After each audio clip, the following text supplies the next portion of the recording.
안녕하세요. 잡시광입니다. 4차 산업혁명 시대를 맞이해 세계 각국이 미래 신성장 산업에 대한 투자를 적극적으로 하고 있는 가운데 한국과 일본이 정반대의 행보를 보이고 있습니다. 한국은 차세대 핵심 기술에 투자해 결실을 맺고 있는 반면 일본은 침체된 시장에 미련을 버리지 못하고 허우적대고 있는데요. 엇갈린 시장 대응력에 어떤 격차가 벌어질지 알아보았습니다. 먼저 한국의 소식입니다. 최근 국내 연구진이 국제 연구진과 함께 반도체 칩 안에 금속 배선을 분리하는 새로운 소재를 개발한 것으로 전해졌습니다. 언론 보도에 따르면 울산과학기술원과 삼성전자 종합기술원 기초과학연구원을 포함하는 국제 공동연구진이 반도체 집적 회로에 사용될 수 있는 초저 유전율 절연체를 개발했습니다. 연구진의 설명에 따르면 합성된 절연체를 사용하면 반도체 회로 간 전기적 간섭을 획기적으로 줄여 소자 미세화가 가능합니다. 쉽게 말하자면 이번에 개발된 소재를 이용하면 소자를 아주 작게 만들 수 있고 메모리와 같은 반도체 칩의 작동 속도를 높일 수 있다는 것입니다. 일반적으로 반도체 칩에 많은 데이터를 저장하고 정보 처리 속도를 빠르게 하려면 칩 안에 소자 숫자가 늘어나야 합니다. 하지만 더 많은 소자를 넣으려고 소자 크기를 작게 만들면 오히려 정보 처리 속도가 느려질 수 있습니다. 반도체 내부에서 전자를 금속 배선 안에만 머무르게 만드는 절연체가 전자를 모으는 성질이 있어 전자의 흐름을 방해하기 때문인데요. 반도체 소자가 작아지고 배선 사이 간격이 좁아지면 이러한 현상이 더 심해지는 경향이 있습니다. 따라서 반도체 소자의 집적도를 높이려면 금속 배선에서 전자 이탈을 막으면서도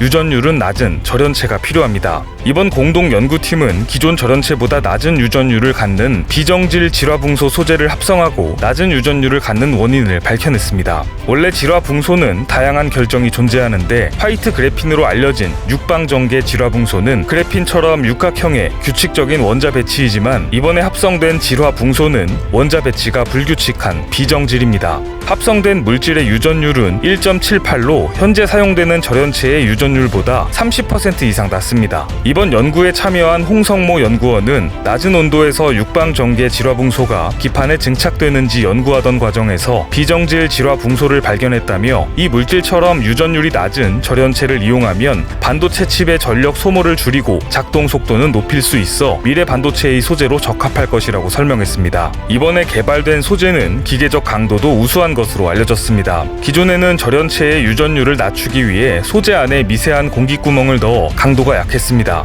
그러나 비정질 질화붕소는 물질 자체의 유전율이 낮아 이런 작업이 필요 없고 기계적 강도도 유지할 수 있다는 설명입니다. 특히 이 물질은 전자의 이동을 막을 뿐 아니라 금속 원자가 반도체 영역으로 침범하는 것을 막는 금속 확산 방지막 역할도 하는 것으로 전해졌습니다. 하지만 이번 연구 결과가 주목되는 이유는 따로 있습니다. 해당 물질이 상용화된다면 중국의 반도체 굴기와 일본의 수출 규제 등 국내 반도체 산업에 닥친 위기를 이겨내는데 큰 역할을 할 것으로 보이기 때문입니다. 또 하나는 첨단 소재 분야에 있어서 일본을 따라잡고 이제는 오히려 선도하고 있다는 점을 세계적으로 알린 것이라 해도 지나치지 않다는 점입니다. 우리나라가 첨단 소재에서 일본보다 앞서 있는 분야는 또 있습니다. 바로 나노물질 그래핀입니다. 그래핀은 탄소 원자가 육각형 벌집 모양으로 서로 연결되어 있는 구조를 가지고 있으며 최근 들어 주목받고 있는 신소재 중 하나입니다. 금속은 아니지만 전기가 잘 통하며 열 전도성이 높습니다. 뿐만 아니라 강철보다 수십 배 단단하면서도 투명하고 유연한 것으로 알려지면서 다양한 산업 분야에 집중적인 관심을 받고 있습니다. 그래핀의 능력을 숫자로 살펴보자면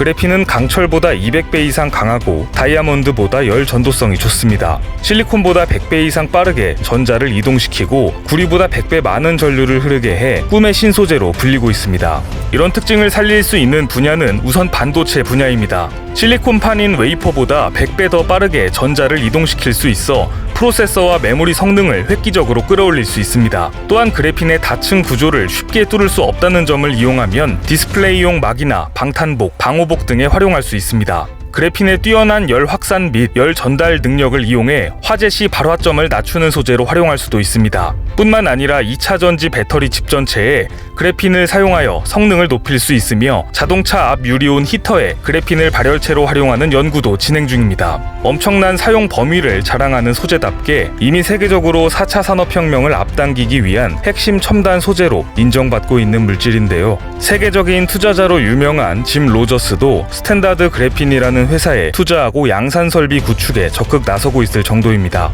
다수의 전문가들은 미래에 그래핀은 인터넷보다 인류에게 더 중요한 요소가 될 것이라고 공언하고 있습니다. 주목할 것은 세계 최초로 그래핀의 실용화학 부분을 주도한 과학자가 바로 한국의 홍병희 교수라는 점입니다. 아무리 훌륭한 제품이어도 결국 상용화와 돈으로 연결시키려면 대량 생산, 즉 양산 기술이 필수적입니다. 홍병희 교수 연구팀은 서울대 산학협력단과 반도체 공동연구소의 지원으로 2012년 그래핀 스퀘어를 설립했습니다. 오랜 연구 끝에 높은 품질의 그래핀을 대량 생산할 수 있는 발판을 마련했고, 이를 마치 신문 찍어내듯 연속 생산하는 롤투롤 방식까지 고안해 그래핀 생산 효율을 획기적으로 올리는 데 성공했습니다. 현재 롤투롤 합성부터 에칭, 전사에 이르는 모든 그래핀 제조 과정에 대한 특허 기술을 보유한 것은 그래핀 스퀘어가 유일합니다. 한국 정부도 그래핀에 대해서는 여야 할 것 없이 국가 미래 성장 동력으로서의 중요성을 인지하고 있습니다. 2015년 과기정통부와 산업부는 그래핀 사업화 촉진 기술 로드맵을 발표하고 범국가적 차원에서 그래핀 연구 개발을 주도하고 산업이 활성화될 수 있도록 지원에 나선 바 있습니다. 이러한 노력은 결실을 맺고 있습니다. 세계 최대 데이터베이스인 스코퍼스에 따르면 지난해 7월 기준 상위 유명 국제저널에 출판된 그래피 관련 논문 수는 미국, 중국에 이어 한국이 3위를 기록한 것으로 알려졌습니다. 반면에 일본은 6위에 그쳤습니다.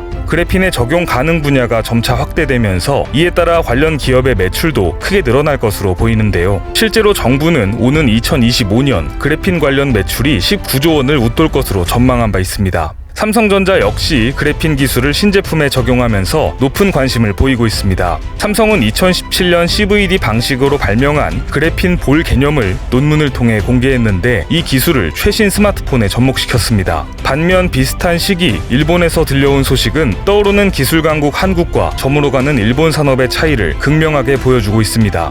한때 이름을 날리던 올림푸스가 카메라 사업을 공식적으로 종료했다는 소식입니다. 일본 기업들은 침체된 카메라 시장에서 돌파구를 찾으려고 안간힘을 쓰고 있지만 쉽지 않아 보입니다. 외신에 따르면 세계 최대 카메라 브랜드 중 하나였던 일본의 올림푸스가 84년 만에 카메라 사업을 처분한다고 밝혔습니다. 올림푸스 측은 최선의 노력을 기울였지만 혹독한 디지털 카메라 시장이 더 이상 이익을 가져오지 않는다고 밝혔습니다. 스마트폰의 등장으로 카메라 시장이 위축돼 급기야는 사업까지 접게 된 것입니다. 실제로 올림푸스는 지난 3년간 계속 적자를 기록해왔습니다. 특히 올해 초부터 시작된 감염병 사태는 이런 상황을 더 악화시킨 것으로 분석됩니다.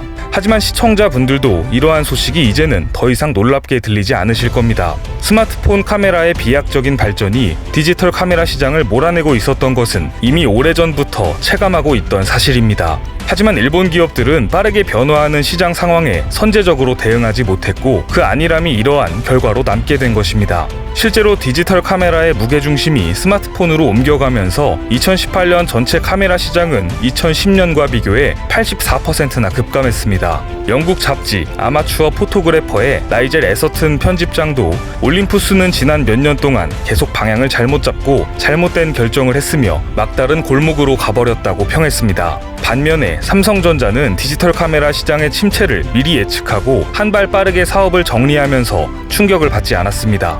삼성은 카메라 시장을 접고 이미지 센서 생산으로 전환한 지 오래입니다. 이 같은 판단은 적중했습니다. 삼성은 최근 이미지 센서 시장에서 큰 결실을 이루고 있는데요. 최근에는 DSLR 카메라 수준의 모바일 이미지 센서 아이소셀 GN1을 출시하기도 했습니다.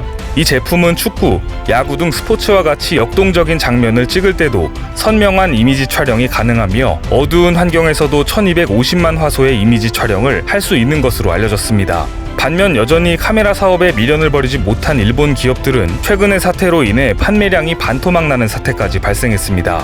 일본 시장조사 매체 BCN에 따르면 5월 일본 미러리스 카메라 판매량은 지난해 5월보다 62%나 줄어든 것으로 나타났습니다. 4월 판매량이 지난해 대비 73% 줄어들었던 것을 고려하면 사정이 조금 나아진 셈이지만 여전히 심각한 불황이 이어지는 추세입니다. 구체적으로 캐논의 5월 미러리스 카메라 판매량은 지난해 5월보다 74.2% 줄었습니다. 소니와 올림푸스의 미러리스 카메라 판매량도 각각 60.8%, 61%씩 줄었습니다. 후지필름은 지난해 같은 기간 대비 8.2% 줄었습니다. 지난해 말과 올해 초에 신제품을 내놓아 그나마 적자 폭을 줄인 셈입니다. 최근 사태로 관광 및 레저 산업계의 어려움은 당분간 이어질 것으로 보이는 만큼 디지털 카메라 시장이 살아나기까지는 더 오랜 시간이 필요할 것으로 보입니다. 어쩌면 스마트폰 보급 확대로 디지털 카메라 시장이 사라지는 것은 시간 문제일지도 모릅니다. 비슷한 시기에 들려왔지만 극명히 다른 한국과 일본의 소식은 미래 산업에서 빠른 기술 개발과 시장의 흐름을 파악한 선제적 조치가 얼마나 중요한지를 시사하고 있는데요. 한국 기업들이 앞으로도 일본 기업들을 제치고 세계 시장에서 기술력으로 무장한 독보적인 위치를 지켜나가길 기대해 보겠습니다. 오늘 준비한 소식은 여기까지입니다. 앞으로도 전 세계에서 벌어지는 잡다한 이슈와 지식들을 재미있고 정확하게 정리해서 전해드리겠습니다. 여러분들의 의견을 자유롭게 댓글로 남겨주세요. 많은 분들의 생각이 모였을 때 진정 가치 있는 지식이 완성될 것입니다. 시청해주셔서 감사합니다.